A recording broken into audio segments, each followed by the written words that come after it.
Hi, I'm Alexa.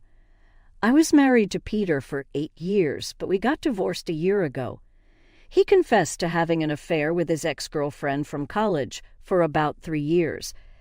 I never saw it coming, especially since we had a 4-year-old daughter. It was unbelievable, but it was true. We ended up getting divorced, and I decided to raise our daughter on my own. Peter married his ex-girlfriend, Mandy, a few months after our divorce was finalized. I found out about his wedding from his friends, as we didn't keep in touch after the divorce. I got full custody of our daughter, and Peter only visited her on weekends under my supervision. After his wedding, he stopped visiting altogether. I was fine with it because it meant no more awkward silences while he played with our daughter, and I tried not to kick him out. He had visited a few weekends while we were getting divorced, and I let him because our daughter enjoyed being with him. But once he stopped, I didn't bother reaching out again. It's been close to a year since our divorce was finalized, and I haven't seen him in about 8 months. Since then, I've been focusing on work and raising my daughter. That's all there is to do for me.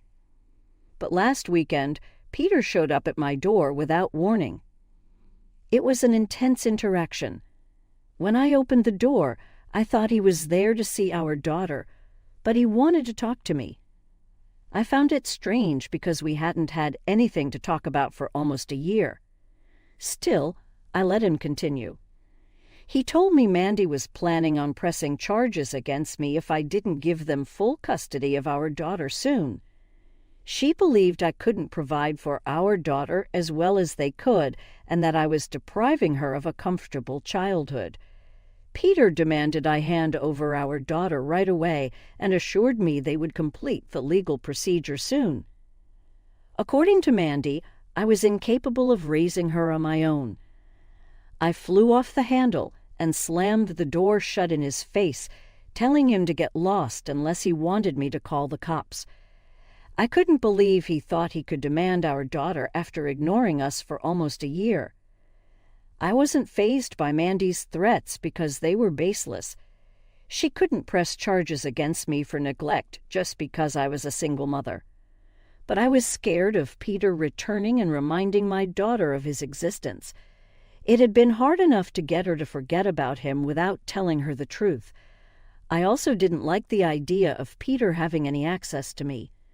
His demands were creepy, and it was concerning that he didn't see anything wrong with what he was suggesting. So I decided to move in with my parents for a while until I felt safe enough to live on my own.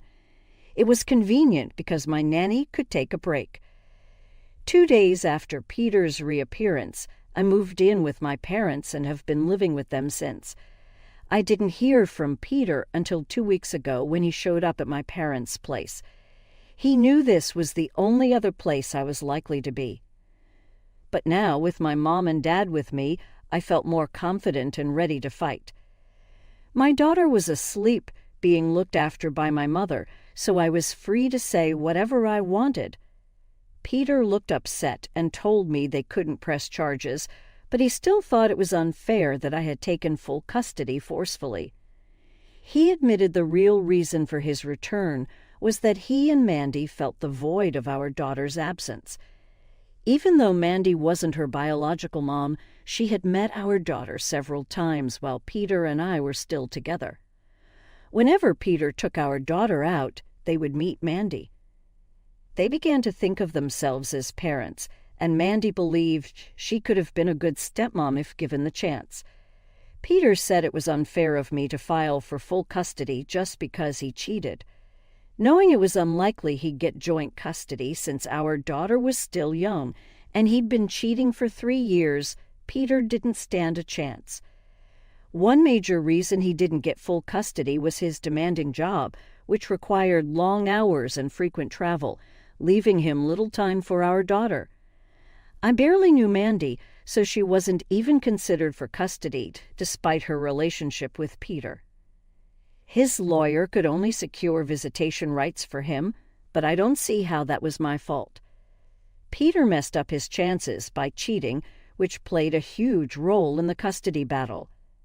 After the divorce was finalized, he pretty much gave up and let me have full custody. So, I honestly don't understand why he's blaming me. Peter told me he wanted to reconnect with our daughter, and so did Mandy, which is why they were asking for another chance. He tried to persuade me, saying it would be beneficial for our daughter in the long run and that I'd regret not letting them bond now. He even said our daughter would demand answers in the future about why she wasn't allowed to be part of her father's life. To avoid future blame, Peter wanted me to let them build a relationship with our daughter. Despite his infidelity, he insisted he'd always been a good father and Mandy was desperate to see her one more time. I didn't know what to say at the time, but I knew I didn't feel comfortable letting them be around my daughter. I had zero trust or faith in them on a personal level. My husband had betrayed me and lied to me for 3 whole years, and I hadn't let go of that yet. Mandy had been with him all along, so for them to ask to be a part of my daughter's life seemed ridiculous. I didn't know if I did the right thing, but I told Peter it was too late to change the past. He needed to accept that our daughter wasn't his anymore because he'd been absent for the last 8 months of her life.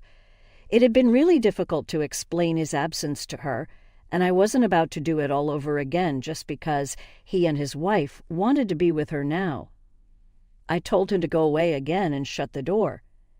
He did leave at the time, but since then he's been texting me nonstop, trying to persuade me to let them have a shot. He keeps insisting that our daughter needs him as much as she needs me, and that I'll regret my decision when she resents me in the future. It's gotten to the point where I genuinely don't know if I'm doing the right thing by keeping them apart. Am I the asshole for not letting my ex-husband be a part of our daughter's life after he cheated on me and cut us off for 8 months? Update: I decided against letting him back into our lives. I was crazy to even consider it, probably because I was emotional after seeing him after a long time. But it's not going to happen. I spoke to my parents about how I was feeling, and they were firmly against even speaking to him again because he's a horrible person. My ex completely ruined any chance I had at happiness in future relationships. He lied and cheated for 3 years despite us being in a relatively happy marriage. It probably wasn't happy enough for him, I suppose. It's been 2 days since I posted, and most comments advised me to never let him into my life again and to get a restraining order. I think that's what I'll do if he shows up again because he doesn't give up easily. I've contacted my lawyer and am trying to terminate any parental rights he has. He obviously doesn't deserve to be a dad. A father who can abandon his child for months without explanation and then come back when it suits him can't be trusted. I know this better than anyone. I don't even know what he was up to during those 8 months he didn't visit us. It's strange he thinks I'll welcome him back now that he's ready to bond with his daughter. Tough luck, buddy, but that's not how my world works. I've blocked him everywhere. The last couple of texts he sent tried to make me feel sympathy towards him, which rubbed me the wrong way. He phrased them like I'm the villain and he's the long-suffering victim separated from his daughter because of my cruelty, as if he never cheated and then disappeared on me. I can't believe I let myself get carried away by his sudden reappearance. I'm not coping with this as well as I thought. I really can't afford to fall weak again. I'm taking the advice that most people here have given me and looking into therapists. I think that'll be a good way to move forward and put this episode behind me. It'll take up my time, but at least something productive will come out of it, and maybe I'll stop overanalyzing and overthinking. Update: it's been 3 days since my last update. Today, Peter sent me an email about why he came back after so long. It's messed up even by his standards. I don't know what kind of weird stuff he and Mandy are up to, but I'm glad I already spoke to my lawyer. We're ahead of him because some things he said were concerning. In the email, he told me that after the divorce was finalized, Mandy told him she didn't want him to be in touch with me anymore. So he gave up custody of his daughter and decided to focus on his married life. They broke up years back in college because she was too family-oriented and he wanted someone with ambitions other than getting married and having kids. But they both changed over time. They reconciled a couple of years ago at a reunion, realized they'd messed up by breaking things off, and started an affair. She dumped her boyfriend, and Peter claimed he wanted to tell me. But by the time he mustered up the courage, I was already pregnant. The longer he postponed telling me, the more difficult it became. With time, Mandy started feeling attached to our daughter, so it got complicated for him. He let it continue that way for 3 years until he realized what he was doing was messed up. He needed to clean up his act or else live a lie for the rest of his life. So he told me, and the divorce happened. He gave up custody of his daughter because he wanted to devote all his time to being a good husband to Mandy. Unfortunately, over time they realized Mandy still wanted a family, but she was too old to conceive without facing health complications during pregnancy. They decided that instead of trying for a baby of their own, they'd ask me to co-parent Peter's child. That's why he visited me that day. But when I refused to be intimidated into handing over my daughter, he tried a less threatening, more manipulative approach, which didn't work either. So his last option was to tell me the truth and hope I'd understand. He said Mandy already felt like a mother to our daughter during the times it was just the 3 of them at home. She wanted a chance to live that life again. They pleaded with me to let them have the family they'd always wanted, just for Mandy's sake. I have to hand it to them. It takes a lot of nerve to ask this after what they did. They lied and cheated for 3 years, including when I was pregnant.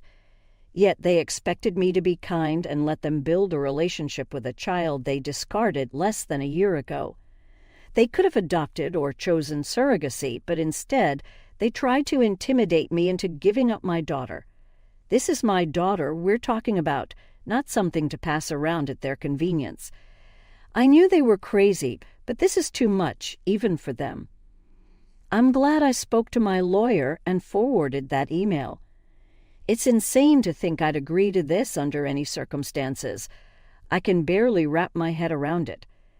I'm relieved my daughter isn't old enough to understand this. If it were happening to someone else, I'd wonder what was going through their heads while planning this. It's absurd, but my priority now is keeping us safe. I don't trust them at all. After that email, they've proven they don't deserve trust. Update. My lawyer contacted Peter and told him the petition to terminate his parental rights was filed. He needs to sign it soon to avoid another custody battle, which benefits no one. Naturally, he didn't take it well. A couple of hours ago, Peter and Mandy showed up at my parents' place as I was leaving for work. I told them to stay off our property or I'd call the police. They moved back onto the street but were stubborn. Mandy said I was destroying my daughter's future by being egoistic, claiming I couldn't raise her alone. Her words infuriated me. I screamed at her because she had no right to lecture me on what my daughter needs or what family is. She ruined our happy family, and Peter went along with it. Now they're back, wanting to play happy family with my daughter. Even someone in an asylum would find that ridiculous. I can raise my daughter alone. I have a job and make enough money to give her a good life.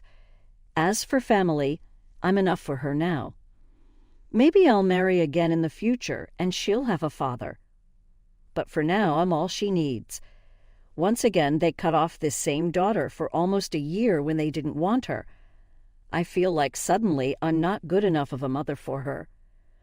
Both of these people are so stupid and delusional that it's painful to even think about. When I told them to leave because I was late for work, Mandy threw a tantrum right there on the street. She sat down and insisted she wouldn't move until I let her see my daughter. It was ridiculous. I asked Peter to move her, but he sat down beside her. If I hadn't been so upset, I might have laughed. Finally, my dad called the cops and they were removed forcefully. They kept arguing and threatened to protest, claiming I was depriving my daughter of a happy life on purpose. That word, deprive, triggered me. I'm doing my best for my daughter. When she grows up, she'll appreciate that I didn't let her psycho dad take over her upbringing. Who's to say she'd be safe with them? They could literally abduct her if they felt like it. They've proven they have no concern for anyone else. I let them know exactly what I thought of them, but they insisted I was keeping them apart out of a personal vendetta. After what they did to me, who wouldn't feel this way? The arguing went on until the police showed up and took them away. They showed no regret for their behavior and threatened to return, saying they wouldn't let me keep them away from their daughter. Feeling paranoid, I decided to stay home and file for a restraining order today. Their behavior scared and amused me at the same time. I'm moving to a new apartment soon because none of my old addresses feel safe anymore. Peter doesn't know where I live now, thanks to the restraining order. I have full custody of my daughter. These past few weeks have been tense. My ex-husband harassed me with texts from multiple numbers, and Mandy spread nasty rumors. They tried to bring me down, but it didn't work. I've told my friends not to mention them to me again, nor share anything about me with them. My daughter is okay, I'm okay, and that's all that matters. I'm all the family she needs.